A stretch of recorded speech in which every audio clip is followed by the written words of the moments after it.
Welcome to the Accessibility and AI series brought to you by Every Learner Everywhere and the Northwest Higher Education Accessibility Technology Group. It's a pleasure to have you with us today. My name is Norma Hollebeck, and I'm the Associate Director for Innovation and Programs with Every Learner Everywhere.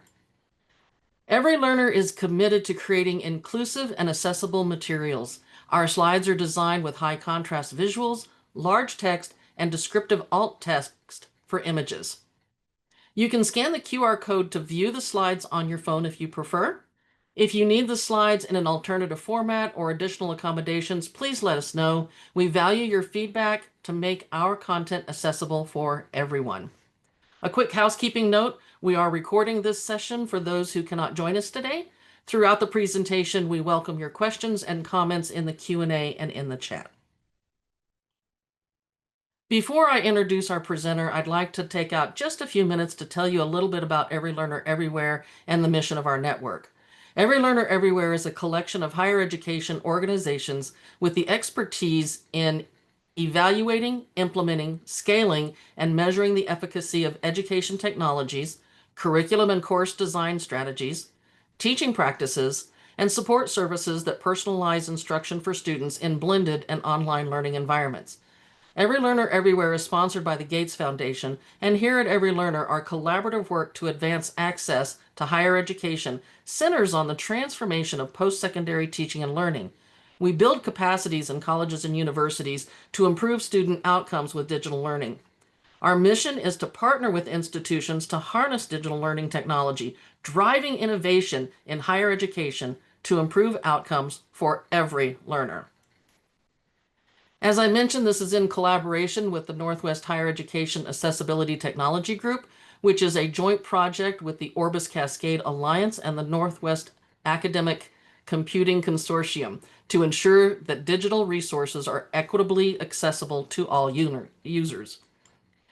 We're also joined by Teach Access Today, which is a US-based nonprofit organization dedicated to bridging the gap between the demand for digital accessibility skills in the workplace and the supply for professionals equipped with that knowledge.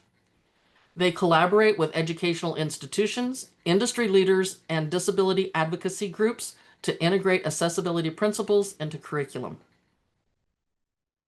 Now to our presenter. Rolando Mendez is the Director of Education at Teach Access, where he works with educators to embed accessibility into teaching, learning, and course content.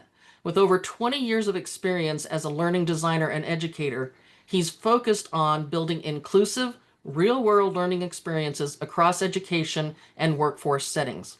Rolando is passionate about equity, technology, and helping make accessible second nature. He proudly leads this work from his home base in Puerto Rico, and we are now going to turn it over to you, Rolando. Thank you, Norma. This is Rolando speaking.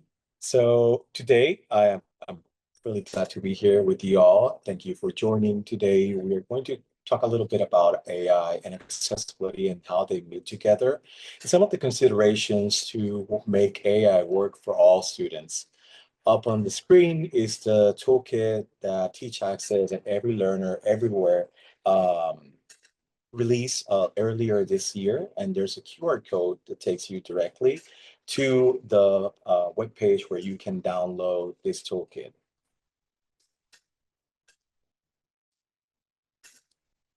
So speaking of the toolkit, the process we took when creating this work was involve different experts from academia, disability community, and industry. In academia, we saw the advice and expertise of faculty, researchers, students, instructional designers, and faculty developers, and in industry of accessibility and artificial intelligence experts. And part of what their voices were included in a part of what we're going to talk about today. So before we start, I would like for you to keep in mind that AI and accessibility are both broad topics that cannot be fully explored in a single session. So we will cover a lot in this session, but we will not be able to go through it all. Part of the content of this presentation comes from that toolkit that we mentioned, and it reflects the state of AI technology and accessibility consideration as of the publication date back in March 2025. As you know, both of these fields are actively updating and advancing, so things might have shifted a little bit, etc. General AI tools were used to develop some of the examples and to ensure that the language effect was accessible, specifically using plain language. And we will show a couple of examples on how to do that. And then mention of specific tools is just for illustrative purposes only and should not be interpreted as an endorsement from Teach Access or Every Learner Everywhere. So first, we will start by laying the foundation, and we do this just to get us start talking about these topics from the same point of understanding. And first, we will start, in our next slide, we will start talking about disability or defining how we approach disability. And as Teach Access, we approach disability or the definition of disability as a broad term for impairments, activity limitations, and participation restrictions, referring to the negative aspects of the interaction between an individual with a physical or mental impairment and that individual's context. It's a little bit based on different definitions of disability by the World Health Organization and the American with Disabilities Act National Network. So when we talk about disability, we should keep in mind that disability is not a monolith, that it is a spectrum of disability that are visible, invisible, permanent, temporary, situational, and co-occurring. Another term we like to talk about when talking about accessibility is ableism. And when we talk about ableism, we refer to discrimination and social prejudice against people with disabilities based on the belief that typical abilities are superior. It is rooted in the assumption that disabled people require fixing and defines people by their disability. And it includes harmful stereotypes, misconceptions, and generalizations of people with disabilities. And part of this definition was taken from Access Living. And the reason we include talking about ableism is because we might encounter some harmful stereotypes, misconceptions, and generalizations of people with disabilities when interacting with AI. And now that we've talked about disability and disability spectrum and ableism, we would like to define accessibility. And we define accessibility as the design of products, devices, services, and environments for people with disabilities in mind. And when we talk about accessibility, as we'll see in the next slide, is that one size does not fit all. What is accessible to one person with a disability is not necessarily accessible to someone else with the same or a different disability. Remember, we talked that disability is not a monolith, that it is a spectrum of various types of disabilities. So consequently, the solutions or the principles of accessible design will not impact and benefit everyone equally. So we need to keep in mind something that it needs constant adaptation, iteration, and collaboration. So we've defined disability and accessibility, then why should we care about accessibility? So there are different arguments that could be used to talk about accessibility and conveying the importance of accessibility. There are legal considerations in the United States, the Americans with Disabilities Act, the recent Department of Justice guidance on Title II of the ADA. More recently, last June or the last summer, the European Accessibility Act came in effect. So, and there are many other laws around the world that require products and services to be accessible. There's also that aspect of social justice responsibility. This is because approximately 1.3 billion people globally identify as having a disability. In the United States, 1 in 4 adults identify as having a disability. And recently, there were up to 3.5 million college students or students enrolled in college that identify as having disabilities. And keep in mind that these numbers are related to people that identify as having a disability. There could even more. We expect these numbers to be even larger. In terms of the quality, there's an aspect or relation between accessibility and quality educational experiences. The State University of New York or SUNY Online Course Quality Review Rubric, or OSCAR, Quality Matters, and the International Society for Technology and Education Standards, they all have criteria that criteria for quality in online education that addresses accessibility in the learning experiences. In terms of institutional sustainability, accessibility leads to innovative processes and the elimination of access barriers that could lead organizations to reach more constituents, more consumers, etc. And there are even accrediting bodies that have integrated accessibility as part of criteria for accreditation. The Association for Computer Machinery, or ACM, the Accreditation Board for Engineering and Technology, or ABET, they have criteria or they have guidance on kind of having programs and schools teach about accessibility to their students as part of workforce readiness, part of like competencies or skills that students should have when entering the workforce, etc. And now that we discussed, accessibility, that is not a one-size-fits-all solution, and we should care about it for different reasons. We should talk about the Web Content Accessibility Guidelines for WCAG. I'm pretty sure that most of you in the room are familiar with them. And these are a set of rules from the World Wide Web Consortium, or W3C, to create accessible websites and digital content.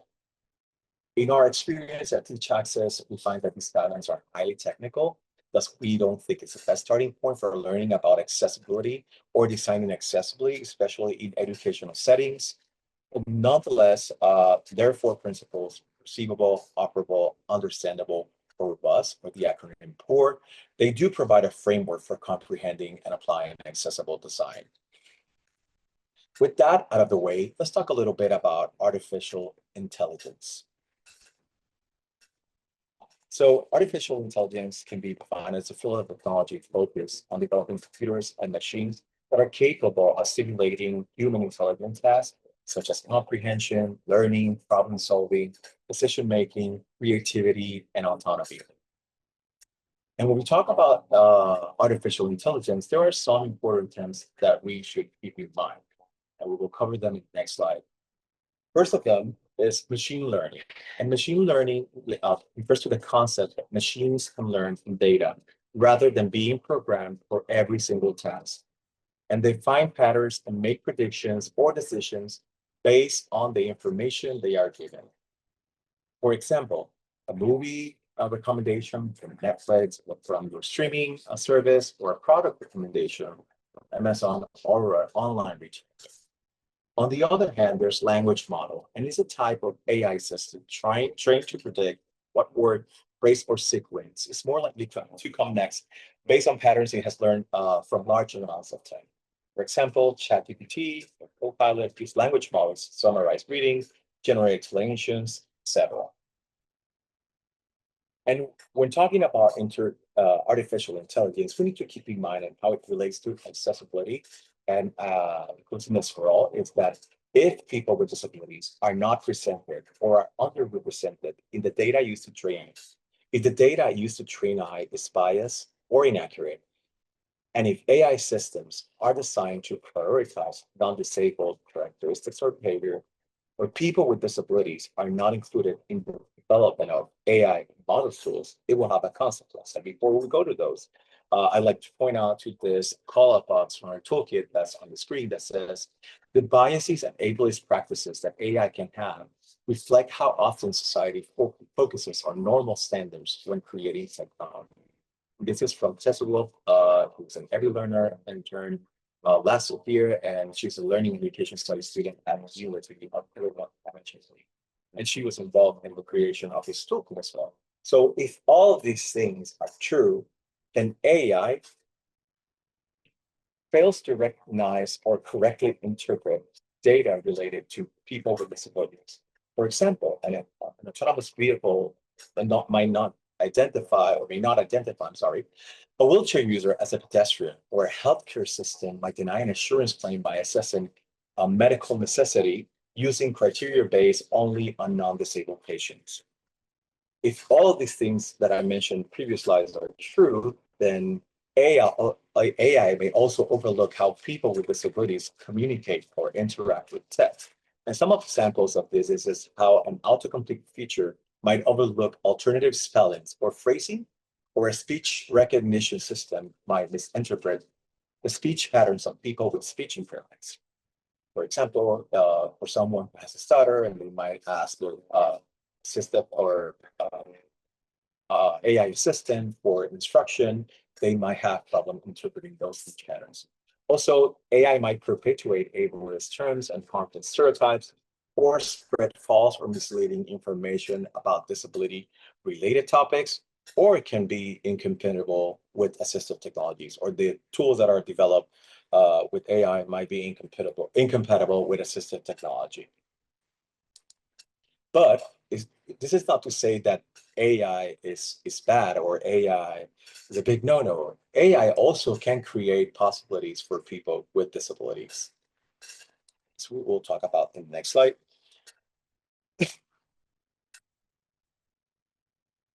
So people with, for example, people with ADHD and or autism can use AI tools to break down complex tasks, organize ideas, reframe writing, adjust tones, or interpret social cues in communication.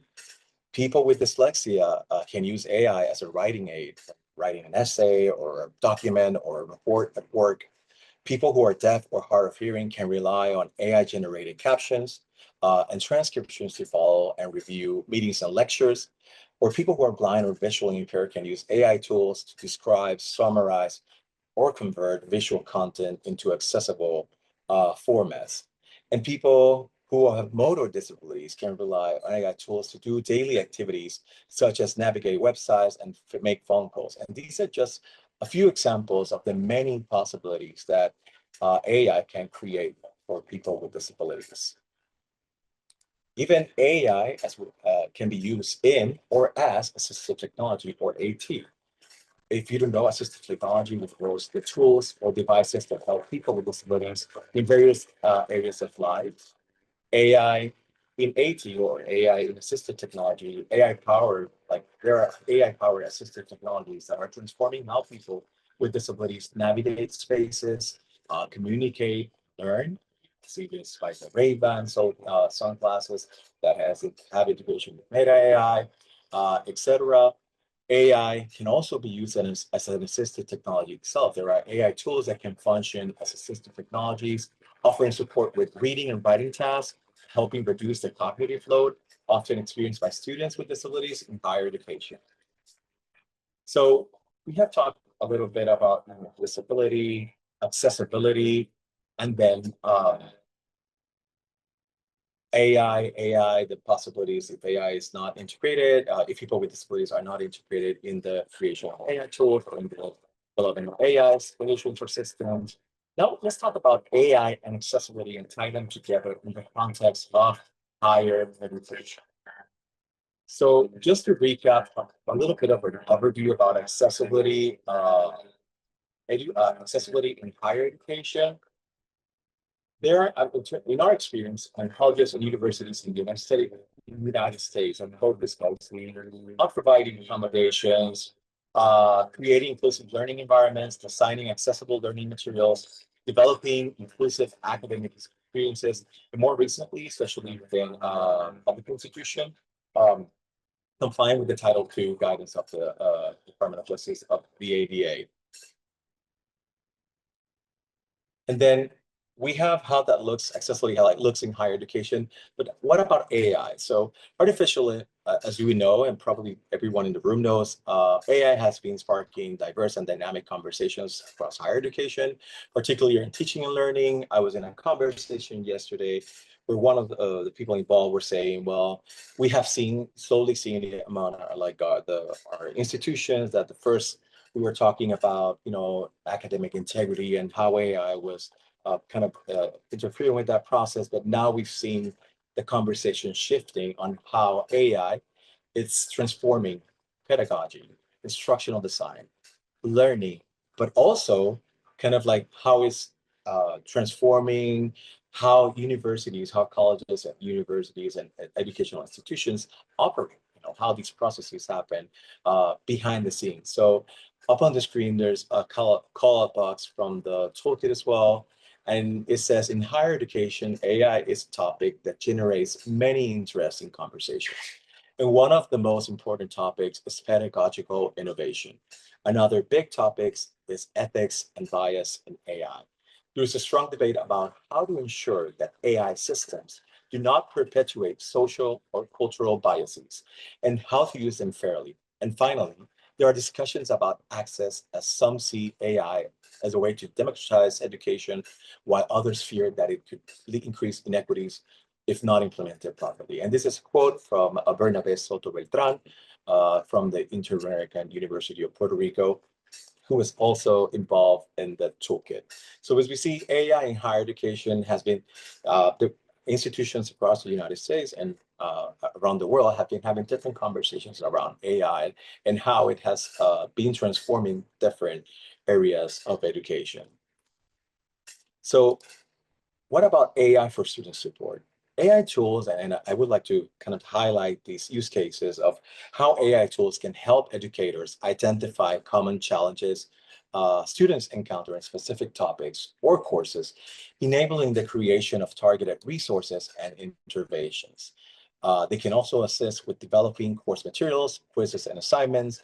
And I'm guessing if we have some educators in the room, people might have used AI to kind of generate a quiz or maybe kind of help put together the instructions for an assignment or brainstorm an assignment for a course and maybe kind of like guide an activity that we could use in class. Um, it can also help us identify trends in data and see how we can better support our students and kind of approach proactively these challenges students face and then create resources to help students. And AI also can simulate learner interactions, allowing instructional designers to test and improve course designs before they are implemented. Uh, if there are people in the room that have used, there are instructional designers that have used AI for these types, we would welcome for them to share those experiences in the chat. Also, enhance interactions between AI tools can enhance the interactions between institutions and their students. For example, intelligent tutoring systems can adapt each learner's progress and provide personalized feedback. And we have had these sort of tools a long time now, you know, like math tutors or and other types of kind of a support tools for students.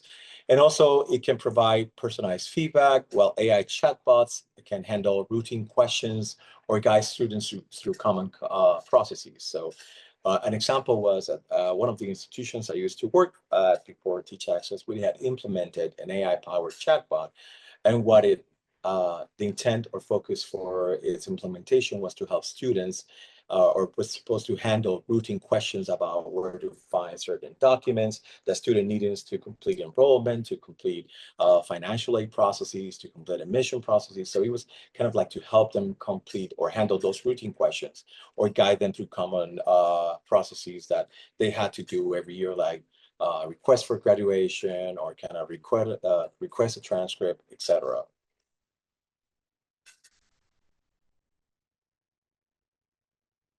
So AI can also be used for supporting learning, but AI can be used for accessible content. So AI tools can be used to generate alternative text or alt text for images, charts, and graphs. There's a really good tool created or system or webpage created by the Arizona State University that does this. You know, you can upload an image and it creates like an image description, but also alternate text. AI tools can also provide real-time captions for videos and live sessions. They can create transcripts of lectures and discussions. We have a colleague at Teach Access that work at Michigan State University that has used AI tools, for example, to go through transcripts of lectures and kind of highlight important topics that were discussed, kind of create study guides for students, and then he would share those with his students to help them in learning.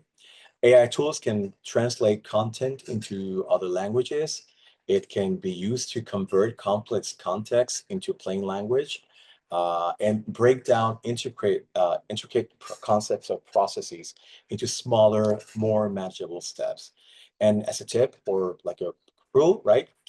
Always review your outputs to ensure accuracy and relevance. For example, with alt text, you will get lots of text sometimes with some of the tools, and then you will need to trim those down to make sure that you follow the guidelines for alt text, guidelines, for example, real-time captions. We have used AI-generated captions for some of the recordings. We always have to go through them because it might miss complex or technical terms, or someone that's not a native English speaker might misinterpret some of the things. Every time, like, for example, every time like these types of services go through my voice in some of the recordings, usually get something wrong, is of course because I'm not a native English speaker. So those are the things that we need to look at. We can use them to help with the work, but we must also always remember that we should review them to ensure accuracy and relevance, but it can help with the work. So one of the things that you probably heard from colleagues, from other training, is that it's all about the prompt. And the quality of the outputs, and specifically for the use cases that we just mentioned, is only as good as the prompt we use. And just kind of like for guidance here, we should think of prompts as instructions. The more context and direction you provide, the better the Gen AI assistant can understand and deliver what you need. There are many frameworks that can be used to create when writing prompts. Personally, I have used, the Create framework or other frameworks, and I have been like very specific or very general and have gotten different results. So it's good kind of playing around. But considering the Create framework, which is recommended, says that you should include character or describe the perspective you want the Gen AI system to take, the request or clearly explain the task you want the Gen AI assistant to complete, provide one or two examples to guide the Gen AI assistant, the example. The ego represents adjustments, so provide feedback. You will get responses, so provide feedback on early responses and keep adjusting the prompt. Then always specify the type of output. So specify how you want the final response to be formatted, maybe as a quote, maybe as a document, Microsoft Office template, or maybe as a social media post. And then add extra special instructions or constraints. Like, for example, one of the reviews of online resources says, act like unlike a typical AI. So you probably don't use M dashes or don't have these certain words that tell that sounds like it is AI. So you play around with these different specifications for what you want that AI tool to achieve, and you will get more robust or an output that is more it's closer to what you really want to get as an output.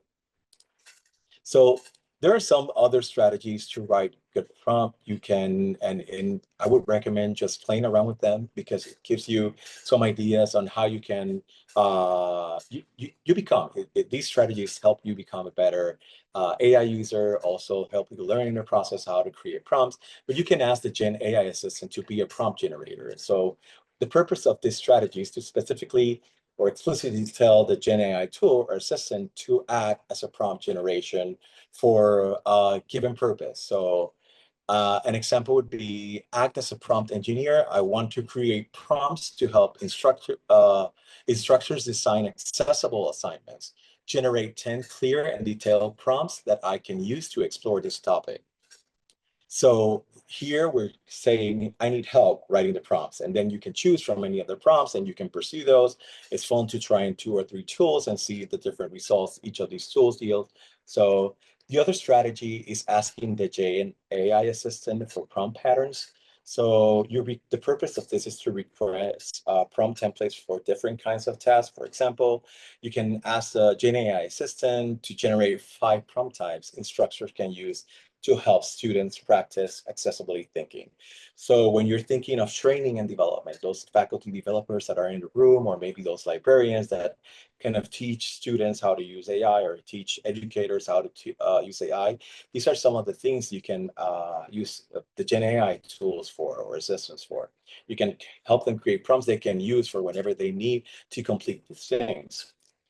You can even be creative, and as you're working to meet the Title II of ADA deadline in April next year, then how can we prepare people to have the tools to be able to create accessible learning materials, accessible learning experience, etc. There's another strategy of using a meta prompt, and the meta prompt is prompt about prompts. So it essentially tells the Gen AI assistant how to build one for you. So an example of this could be, I want to create a prompt that helps me design a workshop agenda for faculty on accessibility in AI. Ask clarifying questions first, then write the best version of the prompt. So you go iterate and kind of like work on that prompt that will help you yield the results you want.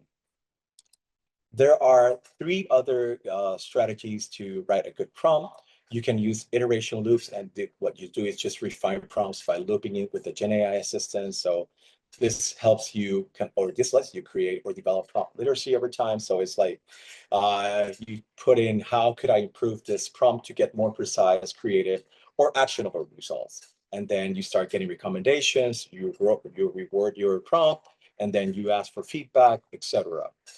Also, you can combine roles and constraints, which make prompts more powerful by assigning the AI assistant roles and constraints. For example, I played around with this one before putting these slides deck together. So you're an instructional designer, experience in universal design for learning, write 3 prompts faculty could use to reflect on accessibility barriers in the courses. Each should fit in 1 paragraph. So it's like you need it to be 150 characters, or maybe write a description that meets the following criteria. So you combine roles and constraints, you give it different perspectives to get different outputs and kind of get that output that you're looking for.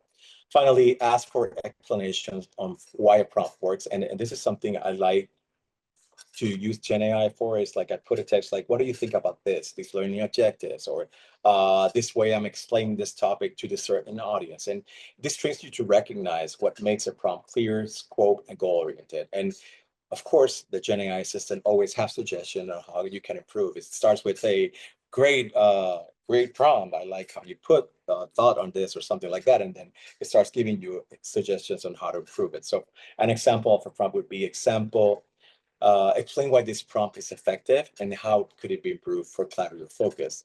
You could adapt this for writing as well. So if you're writing a description, a session, you can say, explain if this text is effective for explaining first-year students what accessibility is, and tell me how I could improve it for clarity, focus, or which gaps are, which things I'm missing, which things could help deliver the message, etc. So we've talked about, the importance of writing a good prompt and some strategies to kind of play around with prompts. So let's go over a couple of examples that we could use. And earlier we talked about different ways AI could be used to work on accessible content for learning. So here's an example of how to use AI tools for generating explanations. So the prompt that we use, and I'm going to put the prompt that we use and then the output that we got back. But again, you can test them out and you can play with your own. Usually I don't, and this is just the clear framework that I talked about earlier, but I usually don't include these very specific guidelines. I kind of keep it all together. But for example, you're an educator helping higher education staff and faculty understand technical concepts related to digital accessibility. Explain the concept of WCAG, color contrast ratios, in plain language for a non-technical audience. The audience understands teaching and learning, but may not be familiar with web standards or coding. Remember that we talked that WCAG might be too technical for faculty to understand right away. So it's kind of like helping, how do we address that? How do we explain these technical concepts to faculty that have already too much on their plate? So a couple of guidelines that were included in the promise, like use everyday language and relate plain language, keeping the explanation to 150 to 200 words, including one short analogy or metaphor, and ending with a practical tip they could apply in their own work. So that's what we inputted as a problem. So the example we got back was when the explanation was, when we designed course materials, notice the M dash slides, websites, or online documents, and everyone should be able to read them comfortably. Color contrast is about how much the text color stands out from the background. The greater the difference, the easier it is to see.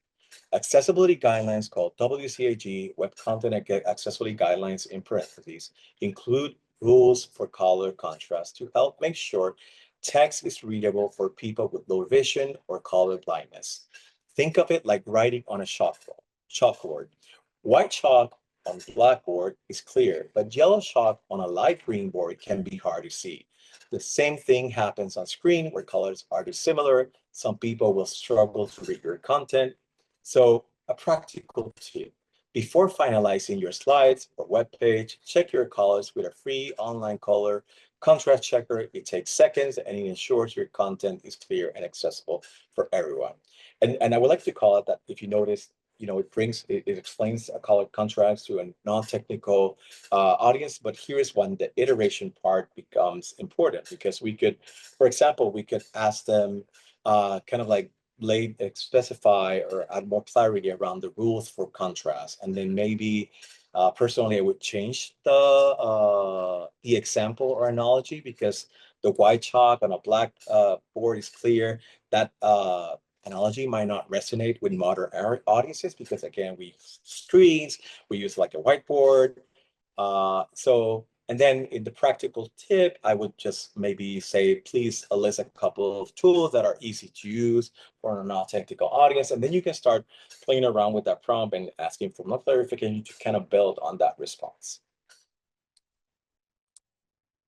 And I'm gonna let it, okay, so now we talked that AI tools or Gen AI tools could be used to explain like very complex topics and put them in plain language, or maybe we're explaining a lot in a constrained amount of time, right? Because that's what happens with accessibility. We have to go through a lot in such short periods of time. So another example would be to break down steps, and this helps students who are neurodivergent or students who have ADHD or on the autism spectrum. So here's an example of a prompt you could use to break down steps. And I know this webinar was aimed at librarians too, so here is for the librarians, but it could be adapted for other roles as well. The prompt is: you are a librarian in higher education who supports neurodiverse learners, including students with ADHD and those on the autism spectrum. Break down the process of conducting a literature review into short, concrete, and clearly numbered steps. Guidelines: use plain plain encouraging language and avoid academic jargon. Keep each step brief, one idea per step. Include what to do, why it matters, and how to know when you're done for each step. And suggest optional tools or strategies that will help with focus and organization. Example: mind maps, color coding, checklists, and present the information in a clear list format that someone could easily follow or print as a checklist. So that is the prompt that was entered into the GenAI system. And let's see what it came back with. So the list that it did was choose a focus topic, what to do, step one, sorry, choose a focus topic, what to do, pick one question or idea you're curious about. The example is: how does AI affect accessibility in higher education?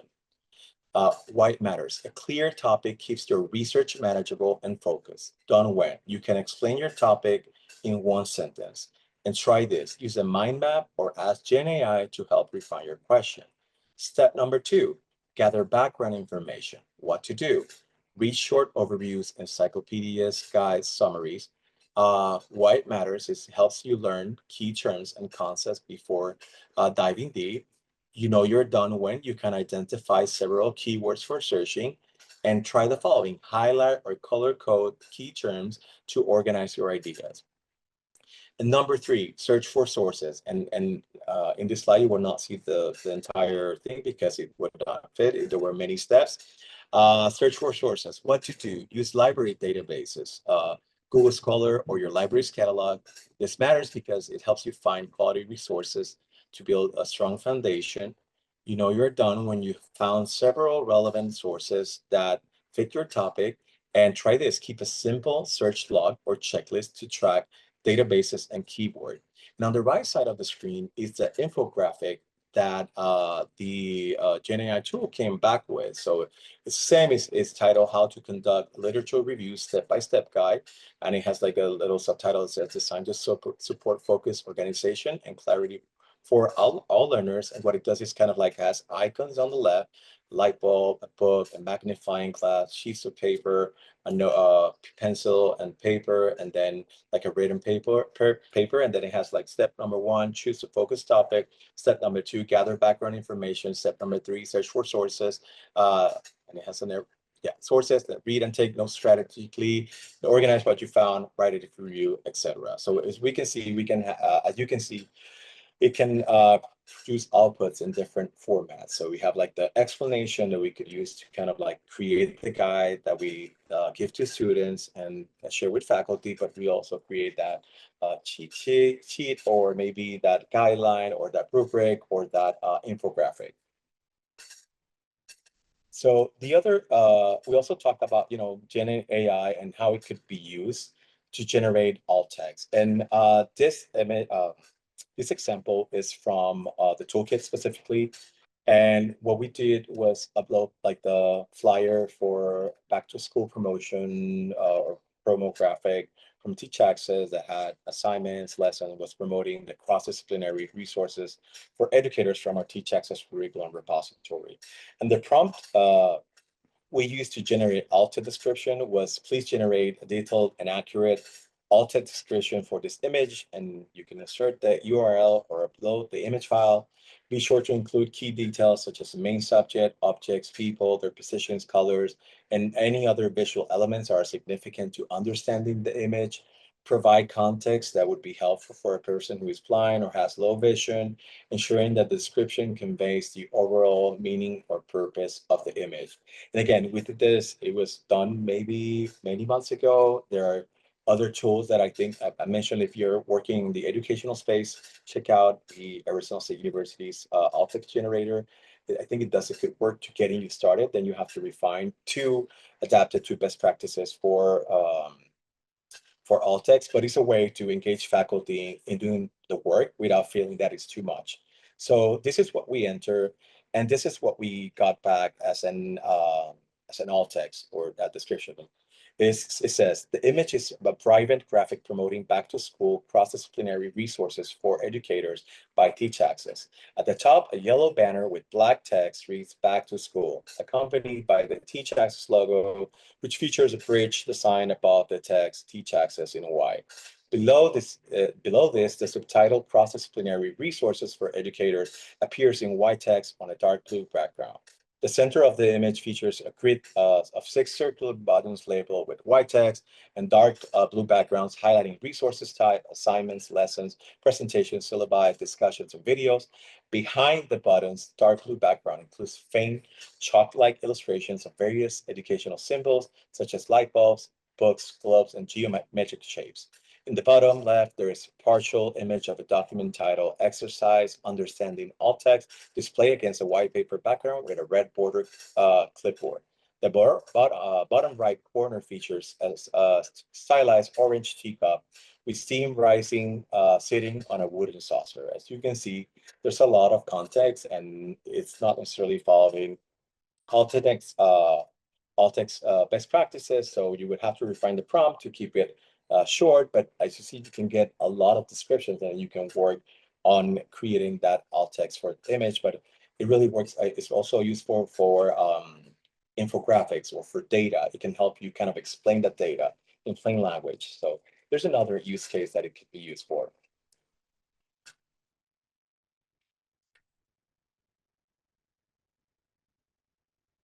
So AI, so another thing that AI could be used, and maybe this for the people in instructional design, instructional technologies, or IT, AI tools for accessibility reviews, and AI tools could be used for to identify potential accessibility issues, such useful prompt to see some of the accessibility issues on a web page might be review this web page, HTML code, and you insert the URL, and identify any potential accessibility issues, including missing attributes or proper heading structures, suggest improvements based on WCAG 2.2 guidelines.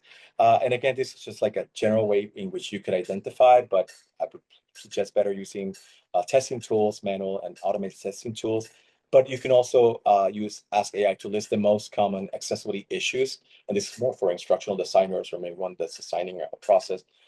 Common accessibility issues students with a specific disability face in an online course. And in that can help you highlight challenges and inform inclusive design and kind of thing. Again, you have to start playing around with the prompts because you might not get what you want or what you did in the first one. I would always suggest checking two different systems. Usually I play around with ChatGPT, Microsoft Copilot, compare how they respond like to the same prompt and play around with their responses. So that's something you could use. And it's always a tip, or like I mentioned with like whatever you ask for, always follow up with thorough testing to ensure that solution meets real world needs. For example, this will never be substitute for consulting people with disabilities or for consulting accessibility professionals that do the specific work of, kind of checking for accessibility issues, etc. So we've covered a couple of, use cases and higher education, and there are some things that we would recommend, and we recommended in the toolkit for things that institutions, higher education institutions, colleges, and universities should keep in mind when adopting AI. And recommendations were involving people with disabilities when developing AI policies and ensuring accessibility is a core priority of those policies. So one of the, is if you're creating a policy around AI, make sure you involve students with disabilities, employees or faculty with disabilities, and then make sure that when you're drafting that policy, accessibility or the adoption or procurement of accessible tools is part of a priority. And then when you procure AI tools and procure intentionally designed for accessible tools that are intentionally designed for accessibility. For example, we recommend seeing the California State University assess Accessible Technology Initiative as an example. They do have some guidance on that, and it links to a couple of other rubrics that have been built by partners like Wanted Tech, Educause, etc. Always integrate inclusive AI across academic and administrative processes. Make sure that when we're integrating them, we do that. Make sure that it's accessible, that it's not creating additional barriers. And when using these tools in teaching and learning specifically, carefully consider how they may create opportunities and barriers for people with disabilities. For example, one of the people that contributed to the toolkit mentioned or advised against using blanket policies that cover everything, because there are things that we need to consider. Because there are some tools, like for example, if we ban the use of Gen AI tools for course, these tools can be used as assistive technology because some of the students might not have access to other types of assistive technology, or they can be used in different ways. So we need to be careful when creating this, when integrating these tools into teaching and learning, how they may create both opportunities and barriers for people with disability. So the other recommendation or consideration is to promote AI literacy to help all stakeholders understand its potential and limitations. And I know many universities have started doing this, creating faculty development activities or courses or trainings for faculty, for students that can help them understand AI, how to use them. But there's a good framework that was promoted and we linked to in the toolkit. I can't remember the institution correctly, but it's linked there. But it kind of like gives you step, because there are different types of AI users. Probably myself, I'm this moment, I don't see myself creating, AI tools or, building something more than using it for day-to-day work and kind of like that low that basic use, but there are other types of users, and you will need to give some sort of AI literacy to depending on the type of user. Also advocate for the responsible and inclusive use of AI, and engage in continuous improvement. So as part of any process that has to do with accessibility, with technology adoption, it is important that that we do continuous improvement, that we kind of collect data, that we kind of see what's working, what's not, that we do adjustments based on that. So there are a couple of considerations that will help shape the future of AI. And as we have mentioned, and we again, these are two broad topics, AI and accessibility, too much to be covered in 1 hour. So AI has great potential to advance accessibility and inclusion for people with disabilities. And to realize its potential, developers, educators, policymakers need to prioritize inclusive design practices by addressing issues such as biases in AI systems, improving accessibility features in tools, or in tools that integrate AI, and ensuring that AI-generated content is usable for people with disabilities. That's another thing I mentioned. Always check the output, because we might ask something to be accessible, but then when we check the head reading order manually, it might not be necessarily fully accessible. So there's always that thing that we need to verify and consult. With that, I think I've covered a bit of information, and we will head to the Q&A. So thank you, Rolando. We have quite a few questions, especially about the alt text that seem to generate a lot of curiosities. One of the questions regarding alt text is, do you have an LLM that you recommend for creating alt text, and how much do their image recognition capabilities differ? The one we have tried with, we have been using ChatGPTs, and then again, let me search for the Arizona State University one. Our alt image generator. I don't know what LLM they're using, but that one I've used it for a couple of image descriptions, or more complex image descriptions, and it has been mostly accurate and is good. I always have to do, again, if I'm doing like the short alt text description, I have to tweak it and put only important information.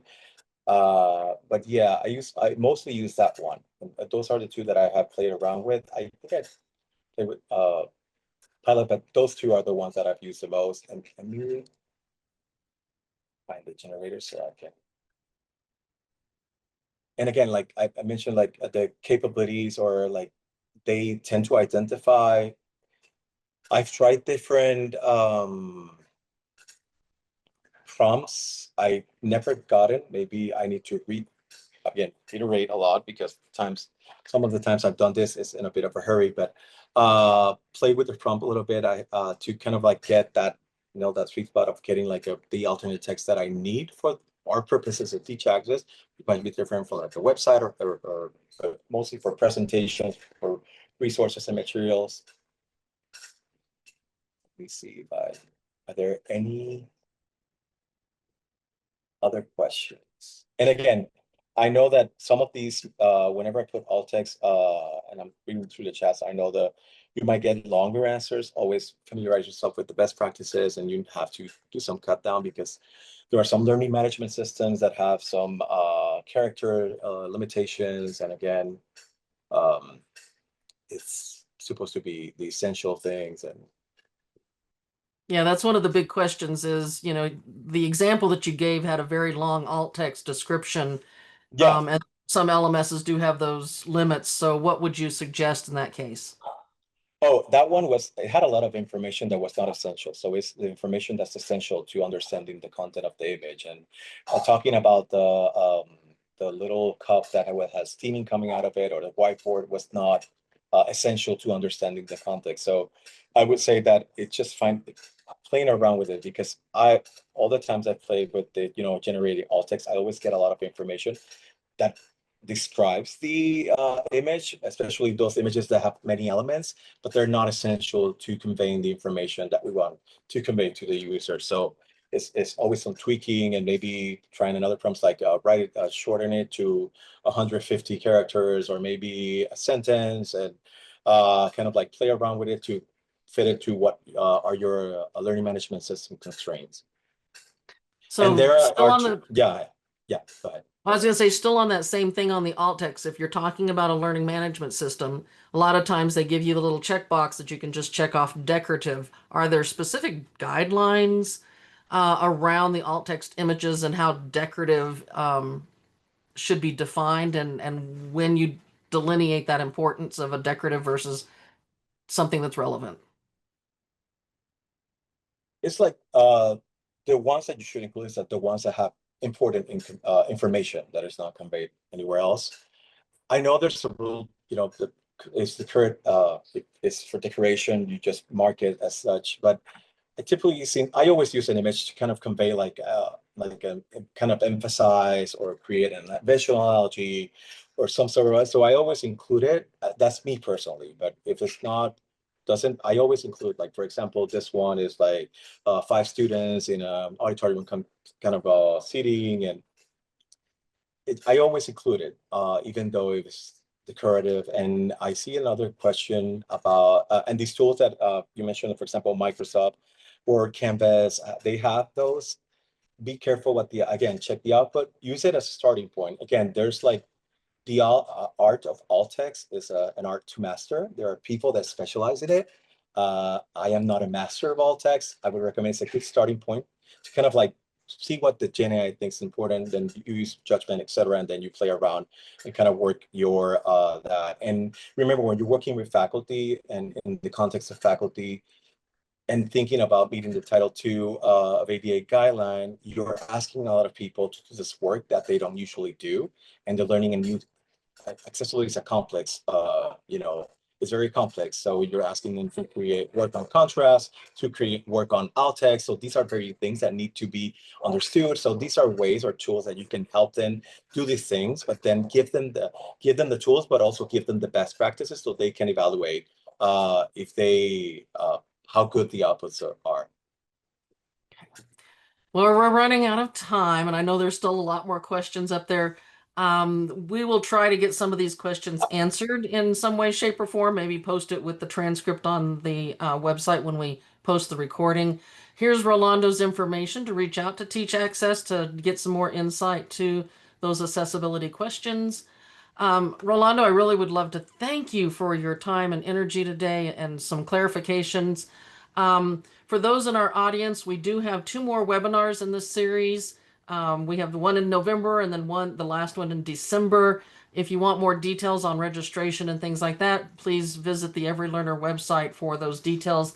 The registrations should be up sometime early next week for both of those. So we really are excited about having this series and Rolando kicking it off for us.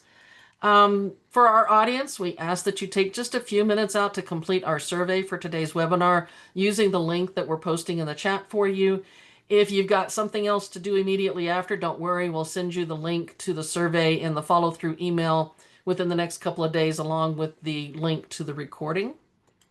And with that, on behalf of Every Learner Everywhere and our partners, thank you for being here. Rolando, thank you very much for your time. And we thank those of you in our audience for the work that you do every day to support our students. Thank you very much and have a wonderful day.